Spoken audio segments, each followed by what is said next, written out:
출애굽기 강의 64탄, 제목은 정결 예식이고요. 출애굽기 19장 13절에서 15절까지만 보겠습니다. 출애굽기 19장 13절에서 15절까지 같이 읽도록 하겠습니다. 그런 자에게는 손을 대지 말고 돌로 쳐 죽이거나 화살로 쏘아 죽여야 하리니 짐승이나 사람을 막론하고 살아남지 못하리라 하고 나팔을 길게 불거든 산 앞에 이를 것이니라 하라. 모세가 산에서 내려와 백성에게 이르러 백성을 선결하게 하니 그들이 자기 옷을 빨더라. 모세가 백성에게 이르되 준비하여 셋째 날을 기다리고 여인을 가까이 하지 말라 하니라. 아멘. 지난주에 우리는 하나님께서 이스라엘 모든 백성에게 모세를 믿게 하겠다라는 말을 하셨어요. 그것도 영영이 믿게 하겠다라는 말씀을 보았는데, 즉 그 말씀은 다른 말로 하면 하나님이 인간에게 영원히 주시는 언약이 있다라는 얘기죠. 언약. 그러니까 모세가 본질이 아니고 모세를 통해서 보여지는 언약이 있더라는 거예요. 그 언약을 말씀하시는 거죠. 그래서 성경에서 하나님이 영원히 뭘 이렇게 하라고 말하면, 영원히 뭘 지켜라, 영원히 뭘 하라라고 하면 그거는 100% 전부 다 예수님을 예표하시는 거라고 그냥 딱 결정하시면 돼요. 그러니까 이 세상에 영원한 것은 없거든요. 예수님밖에는 영원한 것은 없어요. 그래서 그렇게 이해를 하시면 됩니다. 그래서 우리가 모세를 영원히 믿어야 한다면 그건 잘못된 거잖아요. 모세교가 되는 거지. 기독교가 아니라 모세교가 되는 거지. 그러니까 레위기에 보면 이제 영원한 안식일을 지켜라 이런 얘기가 있잖아요. 그러면 그 얘기가 근데 진짜 안식일 지키라는 얘기가 아니거든요. 영원한 안식일은 예수님이니까 예수님을 지키라는 얘기거든요. 그래서 우리가 토요일임에도 불구하고, 안식일이 토요일임에도 불구하고 주일날 나와서 예배 드리는 이유가 다 예수님으로 예표된 말씀으로 이해하기 때문에 우리가 주일날 모이는 거거든요. 그래서 영원히 지켜야 할 대상은 예수님이라는 거죠. 문자가 아니라, 하나님의 주신 그 말씀의 문자가 아니라 우리가 지켜야 할 대상은 바로 예수님이라는 거죠. 그래서 모든 날과 절기는 전부 안식일이든 할례든 11조까지도 전부 예수님으로 지켜내는 것, 이제 그걸 영원한 언약이라고 이렇게 말씀하고 있는 겁니다. 그래서 성경이 말하는 영원한 것은 오직 예수님으로만 우리가 지킬 수 있다라는 거. 그래서 그 예수님이 바로 알파와 오메가, 처음과 나중. 영원한 것은 오직 예수 그리스도밖에 없다라는 거죠. 그러니까 우리 그 G드래곤 노래 중에 그 삐딱하게라는 노래 보면 영원한 건 절대 없어 이러거든요. 음이 맞나 이게? 영원한 것은 절대 없어. 그러니까 인간에겐 영원한 것이 맞아요. G드래곤 말이 맞아요. 영원한 것은 인간에게는 절대 없어요. 그러니까 인간의 사랑 또한 영원하지 않다라고 이렇게 유행가 가사가 그렇게 말하고 있는 거예요. 그러니까 인간들이 하는 사랑, 우정, 영원한 건 절대 없다. 그러니까 님이라는 글자에 점 하나만 찍으면 남이 되는 세상이기 때문에 영원한 것은 절대 없는 거죠. 그래서 이 세상에 영원한 것은 오직 예수님밖에 없다는 겁니다. 인간들이 만들어내는 사랑은 1000일 정도? 보통 이제 학자들이 남녀 간의 사랑을 하면 한 1000일 정도가 이제 유효 기간이라고 하더라고요. 그때는 이제 콩깍지가 씌어가지고 막 서로 사랑하는데 1000일이 지나면 이제 그 콩깍지가 벗겨지면서 이제 소용이 없어진다는 거죠. 그래서 1000일이 지났음에도 불구하고 남녀가 서로 사랑하면 그건 이제 결혼해도 된다는 그런 이제 사인으로 생각하라는 그런 전문가들이 그렇게 얘기를 하더라고요. 그만큼 우리 인간들한테는 영원한 것이 없고 영원한 사랑이 없고 영원한 우정이 없다라는 거죠. 그러니까 인간들이 만들어내는 사랑은 결국 시간이 지나면 사라지고 없어지더라는 거예요. 그러니까 이 우주 자체가 영원하지 않잖아요. 언젠가는 사라질 소모품이에요. 하나님은 이 우주를 만드시고 영원히 존재하게끔 창조하신 게 아니라 소모품입니다. 그러니까 무엇에 대한 소모품이냐면 예수 그리스도의 사랑을 알리기 위한 하나의 소모품으로 천지를 창조하신 거예요. 그래서 지구가 이제 태양하고 지구하고 이렇게 충돌할 수도 있잖아요. 한 50억 년이 지난 후면 그 어떻게 알아요? 계속 그 태양 주위를 지구가 돌다가 언제 수틀려 가지고 밖으로 튕겨나가든지 아니면 그 태양으로 빨려 들어가서 부딪히든지 둘 중에 하나겠죠. 지금은 이제 그 중간 형태를 유지하고 있지만 어느 순간에는 충돌을 해서 이 세상의 모든 논리는 사라져 버린다는 거예요. 그러니까 지구가 태양과 부딪혀서 사라졌어. 그랬을 때 인간이 갖고 있었던 철학, 뭐 문학, 뭐 역사 이런 게 남아 있나요? 전혀 남아 있지 않아요. 모든 거는 다 사라지는 거예요. 흔적도 없이 그냥 지구의 멸망과 함께 사라질 뿐입니다. 그런데 영원한 게 하나 있는데 그 영원한 건 바로 예수 그리스도라는 거죠.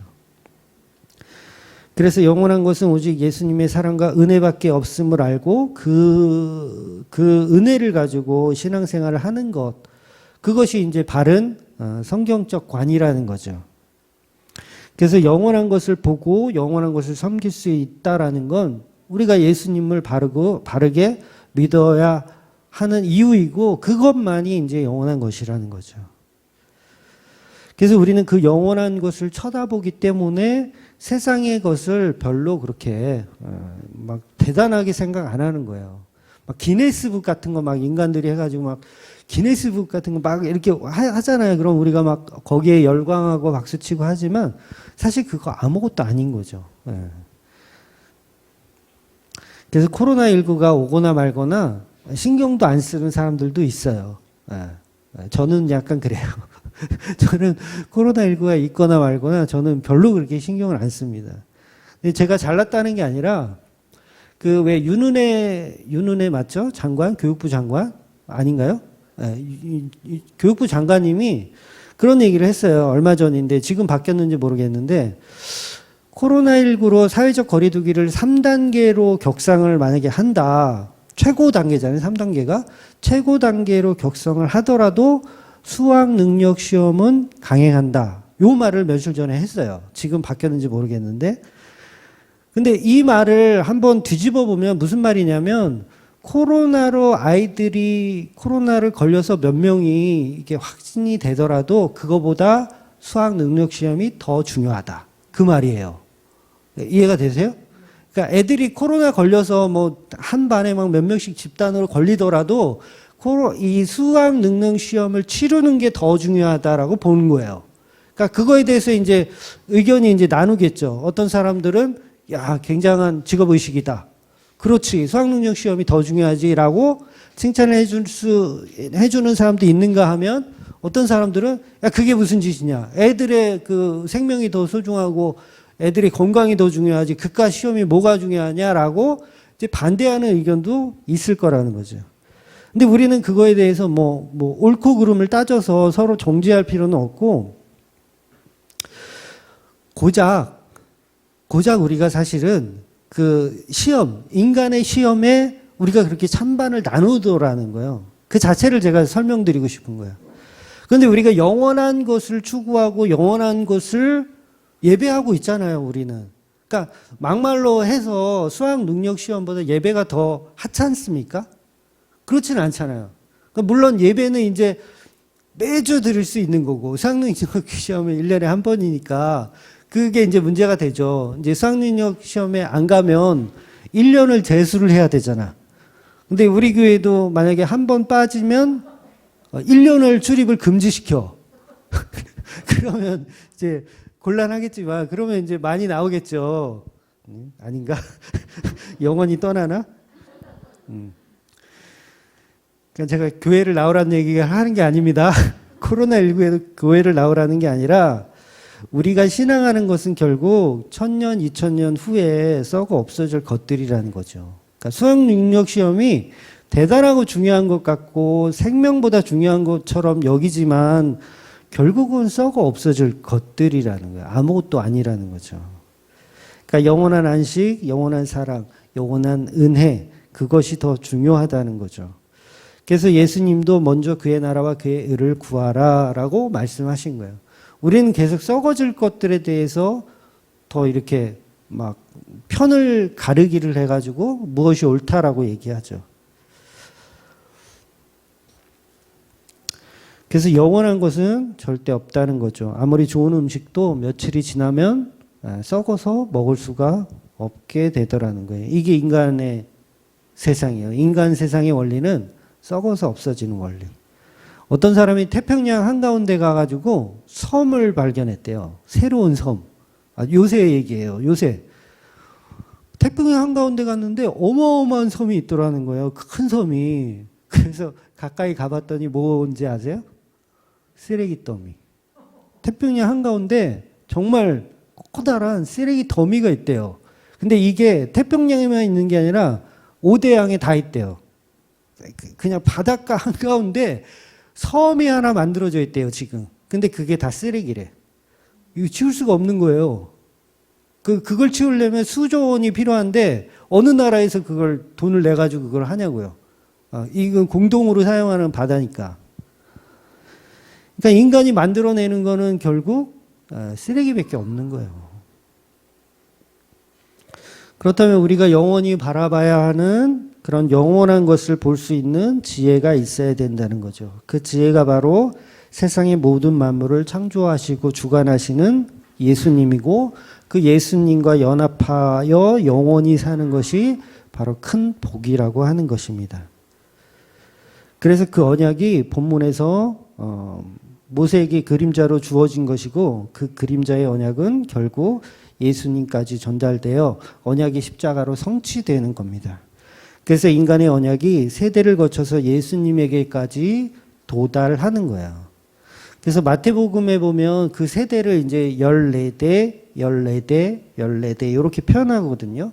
근데 이게 14대라는 건 7이 2번씩 6번이 들어간 거예요. 7이 6번. 7, 6에 40이죠.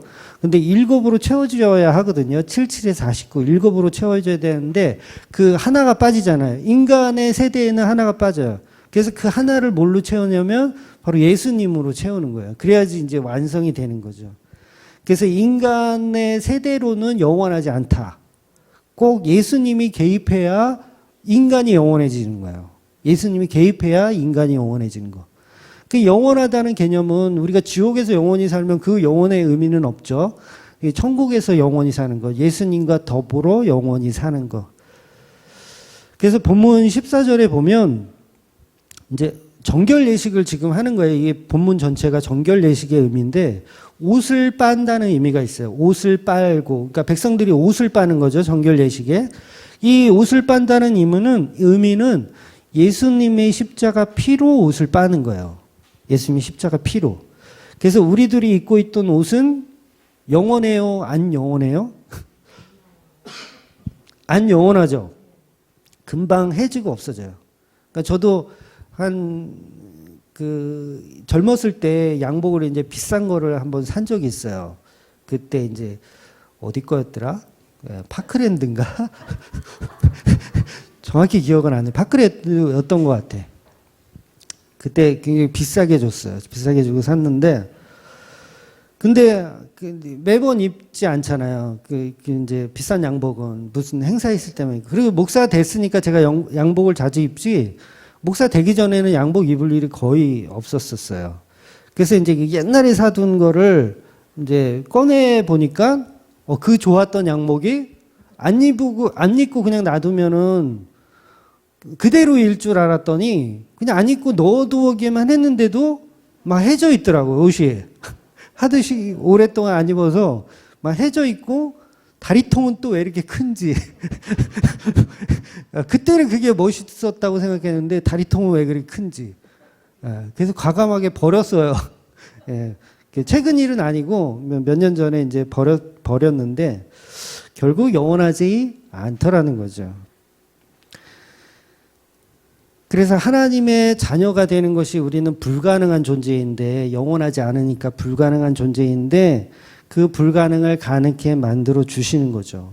그래서 40년 광야 생활 동안 신발이 닳지 않고 옷이 해지지 않는 거. 그러니까 그러니까 영혼을 설명하기 위한 성경의 말씀이라는 거죠. 그래서 영원한 안식은, 영원한 정결 예식은 예수님의 피로 옷을 빠는 것입니다. 그래서 왜 요셉이 형들에게 이제 살해를 당할 뻔하다가 애굽으로 팔려가는 사건이 있잖아요. 이때 형들이 이제 요셉을 미워해가지고 죽이려다가 이제 애굽으로 팔았어요. 그런데 이제 아버지한테 돌아가야 되잖아요. 아버지한테 돌아가야 되는데 할 말이 없죠. 동생을 우리가 팔아먹었다. 그러면 이제 큰일 나잖아요. 그러니까 이 죄를 씻을 수 있는 방법이 없어요. 이 형들은. 분명히 아버지한테 제대로 정확하게 얘기하면 맞아 죽을 거예요. 그래서 형들이 이 무슨 생각을 했냐면 그 요셉의 옷을 가지고 그러니까 순염소를 잡아다가 그 피를 그 요셉의 옷에 빨아버려요. 피를 완전 묻혀버리는 거죠. 그 옷에. 요셉의 옷에 숫염소의 피를 이렇게 빨아버리는 거예요. 그러니까 잡아가지고, 살아있는 걸 잡아가지고 피 범벅을 만들어 놓는 거죠. 그리고 그 요셉의 옷을 아버지한테 갖다 줍니다. 그래서 형들이 다 살아나요. 원래는 죽어야 되는데, 야, 이 살인자 같은 새끼들아 하면서 다 야곱 아버지한테 다 맞아 죽어야 하는데, 그 요셉의 피 묻힌 그 옷 때문에 이 형들이 다 살아납니다. 그러니까 죄가 덮이는 거죠. 죄가 덮이는 개념. 그러니까 창세기에 있는 이 내용들이 전부 십자가에 대한 구속사를 설명하는 내용들인 거예요. 그런 역사를 담고 있는 거죠. 그래서 오늘 본문에서도 옷을 빤다라는 정결 예식의 개념이 바로 이 십자가의 개념이라는 거죠. 그래서 출애굽기 29장에서나 레위기 8장 같은 곳을 보면 핏뿌림에 대한 이야기가 나와요. 핏뿌림에 대한 이야기. 그래서 아론의 옷에 피를 뿌려요. 아론의 자식들한테도 피를 뿌립니다. 짐승의 피를 뿌리는 내용이에요. 일종의 정결 예식이죠. 이것도. 그러니까 정결 예식은 예수님의 십자가 피를 설명하는 거죠. 그 피를 고스란히 표현하고 있는 겁니다. 그래서 정결 예식은 그 자체가 십자가를 상징하고 있다. 그래서 성경에는 피를 묻혀야 거룩하게 된다. 이렇게 설명하는 거예요. 피가 묻어야 거룩하다. 이렇게 얘기하는 겁니다. 요한계시록 19장 13절 볼게요. 또 그가 피 뿌린 옷을 입었는데 그 이름은 하나님의 말씀이라 칭하더라. 그러니까 피 뿌린 옷을 입는 자가 누구냐면 이 피 뿌린 옷을 입는 자가 예수님이고 성도들이라는 거예요. 그러니까 성도들은 바로 예수님의 피로 옷을 빨아 거룩하게 되는 거죠. 예수님은 죽기까지 어린 양의 피가 되어 우리를 그 피로 적셔 주시는 겁니다. 그래서 임방과 문지방에 발랐던 피처럼 요셉의 옷을 숫염소로 이 피로 빨았던 것처럼 예수님의 십자가로 피를 뿌려 우리가 살아나는 이야기. 그래서 우리는 이 피를 보면서 무섭다고 더럽다고 이게 치유를 하겠지만 그렇잖아요. 여러분의 옷에 누가 분무기로 피를 막 뿌린다고 생각해 보세요. 그것도 막 양의 피, 염소의 피를 막 여러분 옷에 뿌린다고 생각해 보세요. 더럽죠? 더럽다고 느끼죠? 근데 그 피가 묻어야 구원을 받는 거예요. 그 피가 묻어야. 그래서 본질을 모르면 우리가 무섭고 더럽게 느껴지지만 본질을 알면 그 자체가 은혜이고 정결한 예식이 되는 거죠. 그래서 눈물 없는 핏뿌림은 없습니다. 눈물 없는 핏뿌림은 없어요. 그래서 동물의 죽음, 그 죽음을 이야기하는 거기 때문에 그래서 예수님은 그 피로 인해서 고멜과 같은 우리 창녀들을 이제 신랑으로 되게끔 하여 주시는 거죠. 바로 이것이 십자가 사랑입니다. 그러니까 오늘 제목의 정결 예식을 다른 말로 하면 십자가 의식인 거예요. 십자가 의식. 바로 그 예수님이 우리를 피 흘려 사랑하시는 우리들의 신랑이기 때문입니다. 여러분 정결 예식을 하는데 15절에 보면 여인을 가까이 하지 말라 이런 말이 있어요. 여인을 가까이 하지 말라. 굉장히 뜬금없죠. 정결 예식하면 뭔가 좀 이렇게 좀 뭔가 고행과 뭐 그런 걸 해야 될 것 같은데 뜬금없이 남녀의 사랑을 부정하는 것처럼 얘기해요. 남녀의 사랑을 부정하는 것처럼. 3일 동안 정결 예식을 하는데 부부 관계를 갖지 말래요. 이게 무슨 연관이 있는 거죠? 그러니까 부부는 서로 사랑하는 관계잖아요. 그러면 오히려 그러니까 다르게 생각해 보면 부부 간의 사랑, 정말 끈끈한 그 사랑을 하면서 하나님 사랑을 더 알아가면 더 좋지 않을까요? 이해가 되세요? 그러니까 정결 예식의 의미는 하나님을 사랑하라는 의미잖아요. 하나님을 사랑하는 십자가 사랑을 얘기하는 그 사랑인데 그 사랑하는 정결 예식에 부부의 사랑을 더 돈독하게 하여 너희가 하나님의 사랑을 더 기억해라. 이렇게 하면 그건 이상한가요? 저는 오히려 그게 더 나을 거라고 생각이 드는 거예요. 그러니까 정결 예식 기간 동안 너희들은 합방을 해라. 오히려 합방을 하고 너희들이 더 서로 사랑하면서 내가 얼마큼 너희를 사랑하는지를 그 부부 관계를 통해서 알아가라. 라고 하면 더 이해가 편할 것 같아. 근데 합방을 하지 말래요. 여인을 가까이 하지 말래. 납득이 안 가는 거예요. 오히려 여인을 가까이 해야 하나님의 사랑도 알고 더 이렇게 풍부한 사랑의 감정이 느껴질 것 같은데, 아이고, 잘 전달이 안 되네. 나만 그런가 봐. 아, 그런가요?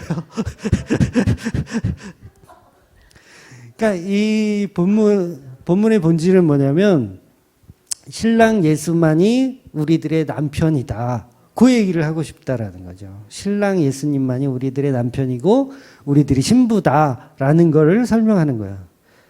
그러니까 남자가 아내를 사랑하면 부정하다는 말이 아니에요. 이게 지금 그런 의미로 하는 게 아니라, 그래서 어떤 목사들은 이 말씀을 왜곡해가지고 무슨 작정기도 같은 거 이렇게 하잖아요. 기도 같은 작정기도 하면 사모님하고 별거를 해요. 각방을 써요. 일부러 부정탄다고. 그런 목사들이 있어요.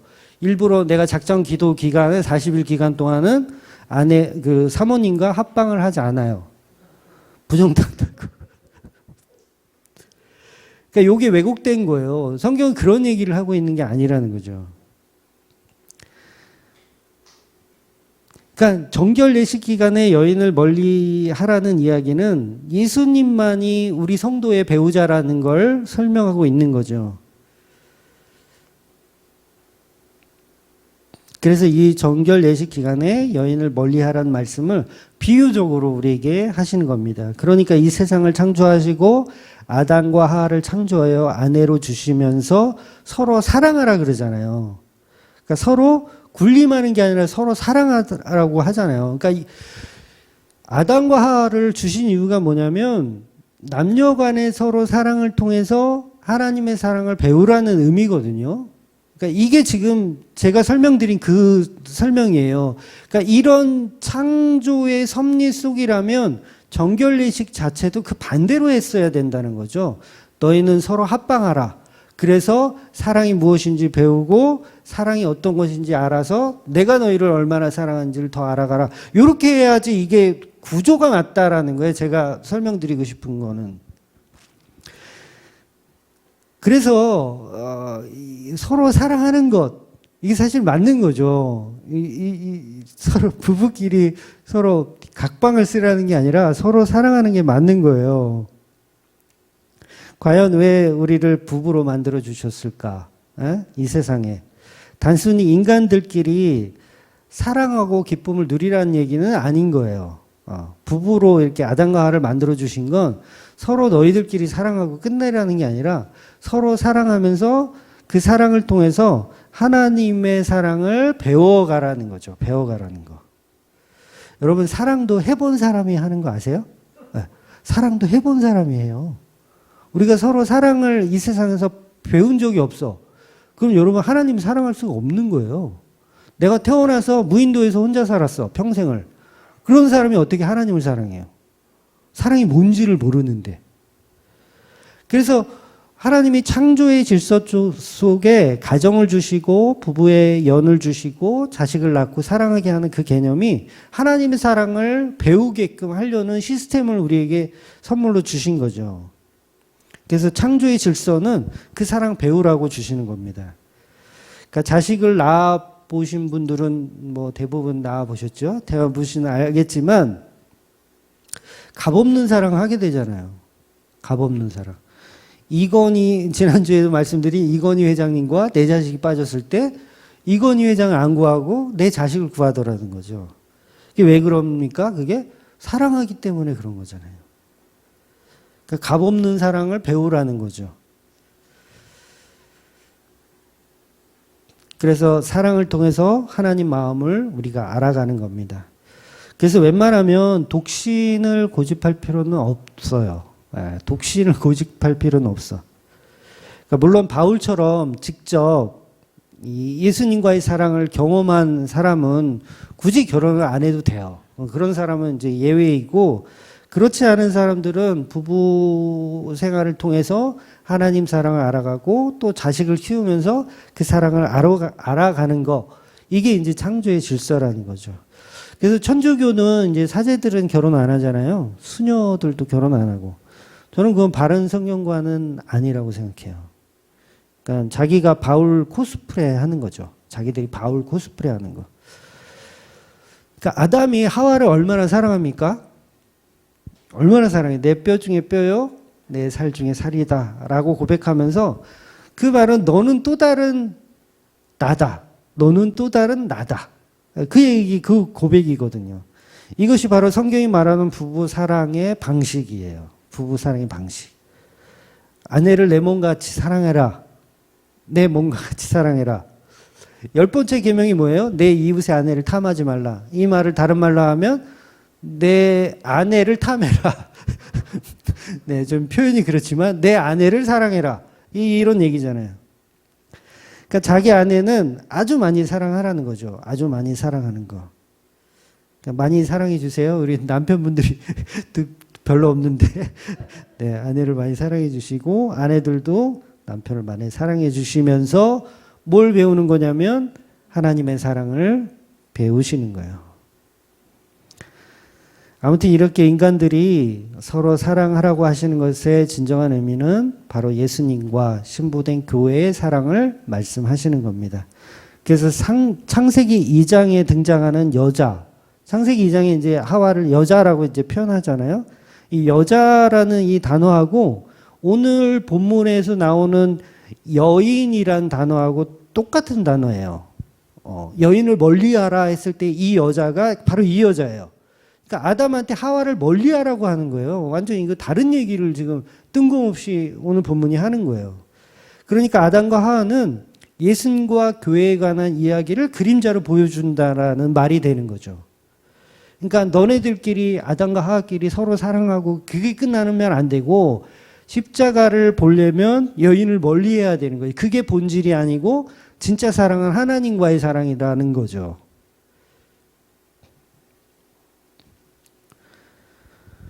그래서 우리는 우리 가정을 통해서 형제 자매의 사랑을 통해서 자식과 부모의 사랑을 통해서 하나님의 방식, 사랑의 방식을 배워가는 겁니다.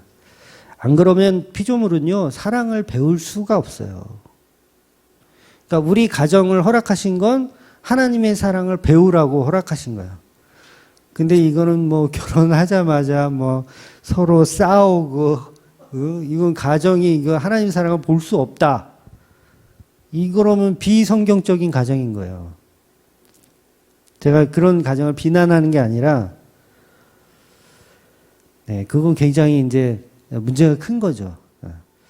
그래서 왜 그 요새 얼마 전에 그 이슈 되는 거 보니까 한 연예인이, 일본 그 연예인인가요? 여자분이 이제 결혼도 하지 않고 애를 낳았어요. 그러니까 뭐 정자를 기증받아가지고 그냥 처녀인데 정자를 기증받아서 애를 낳았어요.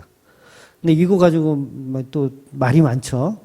막 뭐 그 좋은 거다, 뭐 나쁜 거다 말이 많은데, 예, 비성경적입니다. 그거는 비성경적이지만 비난할 필요는 없고 그렇다고 그게 옳다라고 칭찬해 줄 것도 아닌 거예요. 예. 그러니까 자랑할 만한 일은 아닌 거죠. 자랑할 만한 일은 아닌 거예요. 그렇다고 막 비난받아야 하는 일도 아니지만, 그러니까 성경적으로 보면 그냥 비성경적인 행동이다라고 하는 거죠. 부모와 자식이 왜 존재할까요? 부모와 자식. 그러니까 우리 사람이 이 민들레 꽃은요, 이게 그 씨앗이 막 바람에 날려가지고 이렇게 후 불면 막 후 뿌려서 날아다니잖아요. 그러다가 어느 곳에 이렇게 딱 정착을 하면 거기서 씨를 내리고 이제 싹을 피워서 민들레가 피어나죠. 식물은 그런 스타일로 돼 있어요. 근데 만약에 포유류가 그런다고 생각해 보세요. 포유류가 날아다니다가 어느 벽에 딱 붙었는데 여기서 착상이 된 거야. 여기가 막 아기가 막 태어나. 이런 상상 해보셨어요? 아기가 막 태어나. 막 드럼 밑에서 아기가 하나 막 자라고 있어. 실제로 식물들은 그렇잖아요. 막 아스팔트 사이에서, 보도블록 사이에서 막 새싹이 나와. 그들이 막 자라. 어떤 거는 막 꽃을 피우기도 하고, 이제 가만 놔두면 열매도 막 맺는 경우도 있잖아요. 토마토 같은 거는 막 길에도 막 싹이 나가지고 열매를 맺어요, 토마토가. 근데 사람이 그렇다고 생각해 보세요. 얼마나 끔찍해요. 그러니까 인간은 그렇게 태어나지 않고 반드시 부모의 양육을 통해서 태어나게끔 만드신 거예요. 이게 창조의 질서예요. 그러니까 포유류의 관점으로 보면 식물이 얼마나 징그러운 거예요. 막 이것들은 아무 데서나 막 착상이 돼가지고 막 나오잖아요. 싹이 막 올라오잖아요. 그런데 인간만 유독 양육을 받아야 하는 존재로 태어나더라는 거죠. 그래서 제가 여러 번 말씀드리지만 동물들은 태어나자마자 막 걷기도 하고 뛰기도 하고 뭐 얼마 안 있어서 막 사냥도 하고 그러는데 우리 인간은 사냥시키려면 한 20년은 키워야 돼. 20년 키워도 백수들이 아주 수두룩하잖아요. 그게 뭐냐면 양육하면서 사랑을 배우는 거죠. 사랑을 충분히 배우는 거예요. 우리 아이들이. 어른이 될 때까지 사랑을 배우는 거예요. 그래서 그 사랑을 배운 그것으로 하나님을 알아가는 거죠. 하나님을 알아가는 것. 그러니까 창조의 사랑, 십자가의 사랑을 우리가 간접적으로 느끼고 이해하는 가장 큰 도구가 바로 부부부터 시작하는 그런 가정을 이루는 울타리인 겁니다. 그래서 가정에서 남편은 아내를 사랑하고 부모는 아이들을 사랑하는 것. 그러니까 우리에게 가정을 허락하신 이유는 예수님의 사랑 배우라고 허락하신 거예요. 그러니까 남녀가 결혼하는 이유는 예수님의 사랑을 배우려고 결혼하는 것. 근데 그 목적이 아니라면 결혼을 안 하는 게 낫죠. 예, 그 목적이 아니라면. 그러니까 너희들끼리 시집가고 장가가고 잘 사는 거, 그게 뭐가 문제가 돼요? 아무 문제 안 되죠. 근데 성경은 그걸 죄라고 얘기한단 말이에요. 그러니까 가정을 통해서 하나님을 발견하지 못하고 예수님의 사랑을 발견하지 못하고 너희들끼리 그냥 사랑하는 거, 요걸 죄라고 얘기하는 거예요. 그게 세상 속의 껍데기라고 하는 거예요. 그래서 시집가고 장가가느라고 하나님의 잔치에 참여하지 못하잖아요. 그걸 예수님 말씀하시잖아요. 시집가고 장가가느라고 잔치에 참여하지 못하는 그 상태. 그걸 죄라고 얘기하는 거예요. 여러분, 노아의 홍수에 사람들이 막 빠져 죽어요. 얼마나 끔찍한 죄를 지었으면 사람들이 노아의 홍수에서 바다에 빠져 죽을까요? 어떤 끔찍한 죄를 지어서. 그래서 성경은 그 노아의 홍수 때를 보면서 죄악이 관연했다. 이 세상에 가득했다라고 얘기해요. 근데 성경은 여러분 다시 한번 읽어보시면 특별한 내용이 없어요. 그들이 뭘 잘못했는지. 그러니까 뭐 살인을 했다, 아니면 뭐 N번방을 만들어서 뭐 누구를 괴롭혔다, 이런 얘기가 있습니까? 없어요. 무슨 얘기 하냐면 그러니까 하나님의 아들들이 사람의 딸들의 아름다움을 보고 결혼했다. 그 얘기예요. 아니, 사랑해서 예쁜 애들 데리고 결혼하는 게 뭐가 죄가 돼? 그렇지 않아요? 저라도 예쁜 여자 만나서 결혼하고 싶지 못생긴 여자와 결혼하고 싶겠어요? 그게 뭐가 죄가 되느냐는 거예요. 근데 성경은 그걸 죄라고 얘기한단 말이에요. 그러면 우리가 시집가고 장가가는 게 죄인 거예요. 왜냐하면 그 시집가고 장가가는 걸 통해서 하나님의 사랑을 발견해 가야 되는데 하나님의 사랑을 발견하는 것을 목적으로 하지 않고 우리가 서로 사랑하는 거, 우리끼리 서로 장가가고 이렇게 화목하게 사는 거, 그걸 죄악이라고 하는 거예요, 성경이. 굉장히 놀라운 말씀입니다. 아니 그냥 내가 일상을 살아가는 거, 여러분 세상 사람들이 왜 지옥 가요? 뭐 살인자예요 그들이? N번방을 만들었어요? 그냥 시집가고 장가가고 자기네들끼리 열심히 사는데 왜 그 사람들을 왜 지옥 가냐고요. 하나님 보실 때는 본질을 놓쳐버린 상태인 거예요. 그걸 세상 사람이라고 얘기하고 그걸 노아의 홍수 때 죽은 사람들과 동일하게 보는 거예요. 굉장히 놀라운 얘기죠. 그러니까 가정을 꾸미는 것은 하나님의 사랑을 알아가라고 가정을 꾸려야 되는데 사람들은 그걸 이용해 먹고 나의 가정 꾸리는 것과 나의 행복만을 추구하고 살면 그게 본질을 잃어버린 겁니다. 그래서 하나님의 사랑을 자기네 방식으로 탈취해 가는 거죠. 탈취해 가는 거.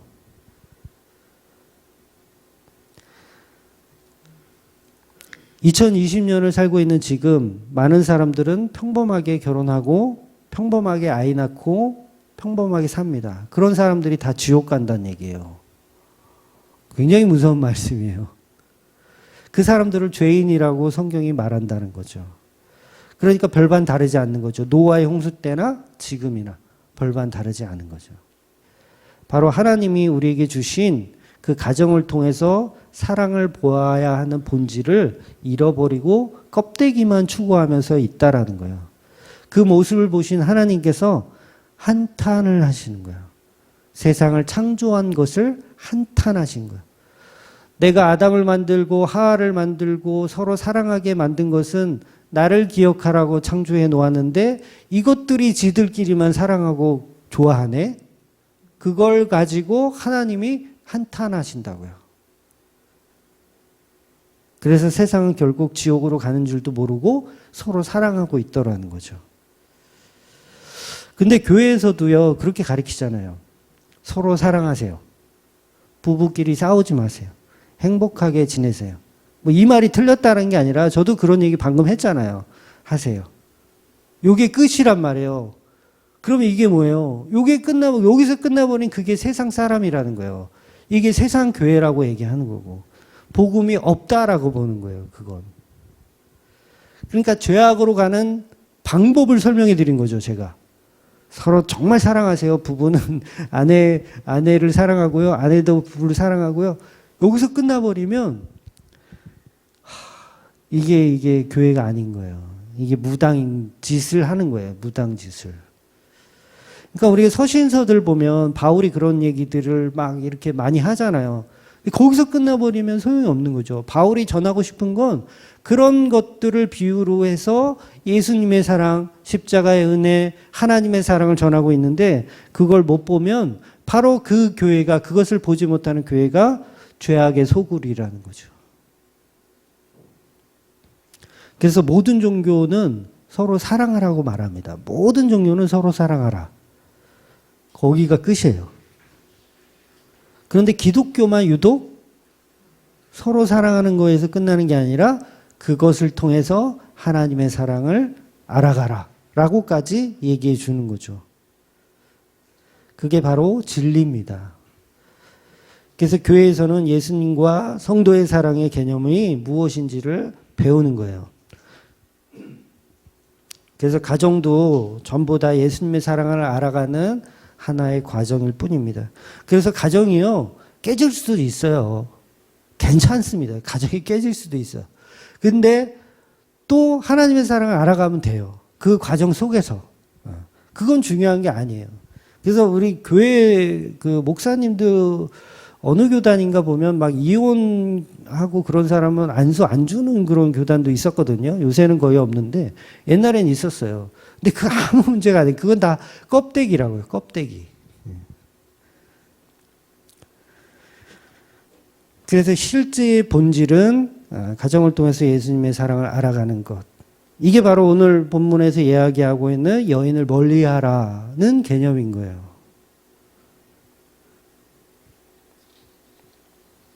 그런데 사람들은 예수님은 사랑이라고 얘기하면서도 계속 예수님의 사랑은 저버리고 우리들끼리 그냥 좋아하는 사랑만, 세상적인 종교인으로만 만들려고 합니다. 성도는 그 속에서 반드시 예수님의 사랑을 발견하는 자입니다. 그러니까 우리가 서로 사랑하면서 아, 사랑이 이렇게 좋은 것이구나. 인간들이 하는 사랑도 이렇게 좋은데 예수님의 사랑은 얼마나 더 크고 좋을까라는 것을 배우는 거죠. 근데 가정이 화목하지 않으니까 맨날 싸우고 맨날 부모는 자식 패고 자식은 부모한테 대들고 이러니까 무슨 사랑을 배워요. 그런 그런 가정에서 이 자라난 친구가 예수님을 잘 믿을 수 있을까요? 저는 힘들 거라고 봐요. 그래서 청년들이 결혼을 할 때도 보면 말이 통하고 소통이 잘 되는 사람하고 결혼해야지 막 이렇게 그냥 재산 보고 능력 보고 이렇게 결혼하면 그럼 결국은 이제 부부의 사랑도 안 되고 하나님 사랑도 못 배우게 되는 케이스가 되는 겁니다. 아무튼 그래서 이스라엘 백성에게 정결 예식을 하라고 말씀하신 이유는 바로 구원해 주시려고 정결 예식을 명령하시는 건데 이 정결 예식은 예수님의 십자가 사건을 그림자로 보여주는 역사입니다. 그래서 이 정결 예식은 하나님이 자기 백성들에게 하셨던 언약이에요. 언약. 그러니까 아브라함에게 하셨던 언약, 이삭, 야곱에 하셨던 언약이기 때문에 그 언약을 성취하시려고 정결 예식을 말씀하시는 겁니다. 그래서 이 언약이라는 것이 왜 그렇게 중요하냐면 지난주 말씀에서 여호와 하나님은 백성들에게 이제 질문을 하시잖아요. 하나님이 백성들에게 질문하시잖아요. 너희가 내 말을 잘 들으면 너희는 내 소유가 되고 내 제사장 나라가 되게 해주겠다. 이렇게 질문하시잖아요. 그래서 백성들이 그 말씀에 순종을 하고 약속을 하겠다고 이제 정결 예식을 지금 하고 있는 거예요. 그런데 이 백성들이 이 정결 예식이 끝나기 무섭게 잠시뿐이잖아요. 잠시뿐이고 32장에 가면 이제 모세가 시내산에 올라갔을 때 내려오지 않으니까 이스라엘 백성들이 황금 송아지를 만들잖아요. 그러니까 우리가 믿음이 있는 것 같아도 예수님이 눈에 보이지 않으면 금방 황금 송아지를 또 만드는 거죠. 그러니까 바알을 만드는 거고 나라는 우상을 또 만드는 거죠. 또 다른 신을 만들어서 거기에 기뻐하고 즐거워하는 거예요. 서로 사랑하는 것에만 기뻐하고 즐거워하는 거죠. 서로 사랑하는 것. 그러니까 추수감사절에 무배추를 올려놓고 서로 우리가 풍년을 다 기뻐하며 즐거워하는 거, 신나게 찬양하는 거. 그게 이제 우리가 바알을 섬기는 거라고 말씀드렸잖아요. 그래서 오늘 본문의 정결 예식의 목적을 이스라엘 백성들은 결국 풍요나 번영, 번성 이런 걸로 보고 있지만 결국 그게 만들어내는 거는 황금 송아지라는 거죠. 우리는 모든 정결 예식을 통해서 봐야 하는 건 예수님의 십자가 사랑, 십자가 은혜를 봐야 되는 거죠. 그래서 제사장 나라로 만들겠다라는 그 의미는 뭐냐면 여러분 제사장은 모든 백성을 대표해서 죽어야 되는 자리인 거 아세요? 제사장은 그 지성소에 들어갈 수 있는 유일한 사람입니다. 그런데 거기에 방울 달고 들어가요. 죽는 자리예요. 누구 하나의 죄가 있으면 지성소에 대제장이 들어갔다가 하나님께 제사 올리다가 죽어요. 죽는 자리예요. 그러니까 이스라엘 백성을 내가 제사장 나라로 만들겠다라고 했는데 사람들이 다 오케이 하잖아요. 그 말씀의 진위는 너희를 예수 그리스도처럼 다 죽는 자로 만들겠다라는 거예요. 그러니까 저와 여러분이 제사장 나라가 된다는 건 십자가 앞에 죽는다는 거예요. 근데 뭣도 모르고 이스라엘 백성들이 우리가 그럼 제사장 나라가 되겠습니다라고 하잖아요. 근데 그게 얼마나 끔찍한 일인지를 배워가는 거죠. 그 끔찍함 속에 죽으신 예수를 발견하는 거죠. 그래서 정결 예식의 목적은 전부 예수님의 십자가를 알아가고 배워가는 데 목적이 있습니다. 그런데 우리는 이 정결 예식을 다른 방식으로 자꾸 이해를 합니다. 그래서 정결 예식을 잘 하고 나면 복을 받는 걸로 그렇게 다 생각하죠. 그러니까 풍요와 다산으로 생각하는 거죠. 정결 예식만 잘 해내면 하나님이 풍년을 주실 거다.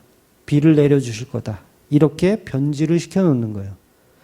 하나님의 목적은 정결 예식 끝나면 너희들은 다 십자가에 죽어야 돼. 이건데 우리는 풍요를 상징하는 거야. 그래서 십자가에 죽여버리니까 우리가 원했던 복은 십자가가 아니고 풍요인데 풍요 주세요. 풍요 주세요. 왜 그러세요? 그러면서 황금송아지를 만들어내더라는 거죠. 여러분 그 황금송아지 만들 때 다음 주에 하려고 그랬던 얘기인데 황금송아지를 만들 때 왜 그 귀고리를 빼서 황금송아지 만들잖아요. 그때 제가 빠뜨린 게 있는데 뭐가 있냐면 모든 백성이라는 말이 거기 들어있더라고요. 네, 나중에 한 번 더 말씀드릴게요.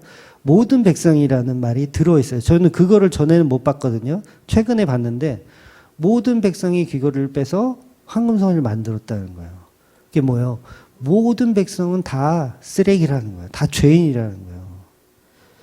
그러니까 오전에도 말씀드린 대로 풍요를 주면 다 하나님을 떠나게 된다는 거죠. 풍요를 주면. 그러니까 우리가 정결 예식의 목적을 가지고 풍요의 다산으로 기뻐하는 그건 본질이 아니라는 거죠. 그래서 한국교회가 얼마나 심각한지 코로나로 그냥 하나님이 다 초토화시킨다고 봐요. 저는. 개인적인 거지만 그 무배추 갖고 쌓아놓고 그 기뻐 즐거워하는 거 웃기지 마라 하면서 그냥 다 걷어차버리시는 그 초토화하는 그런 상황이 아닌가 싶어요. 그러니까 오늘 정결 예식이나 추수감사절은 예수님의 십자가이고 십자가로 이루어지는 사랑의 결실, 예수님과 신부된 교회들이 합쳐지는 날, 그 날이 바로 추수감사절의 진정한 의미인 거죠. 그래서 십자가 은혜가 인간의 생사화복에 무게를 두는 게 아니라 그건 죄악이에요. 인간이 잘 먹고 잘 싸고 막 결혼하고 시집가고 장가가고 요거에 무게를 두는 그건 십자가 은혜를 계속 배척하는 겁니다. 모든 사랑은 십자가로 끝났기 때문에 우리는 모든 생사화복이 예수 그리스도에게 있음을 고백하고 그 사랑과 은혜로 살아가시는 저와 여러분 되시기를 주의 이름으로 축원드리겠습니다. 아멘.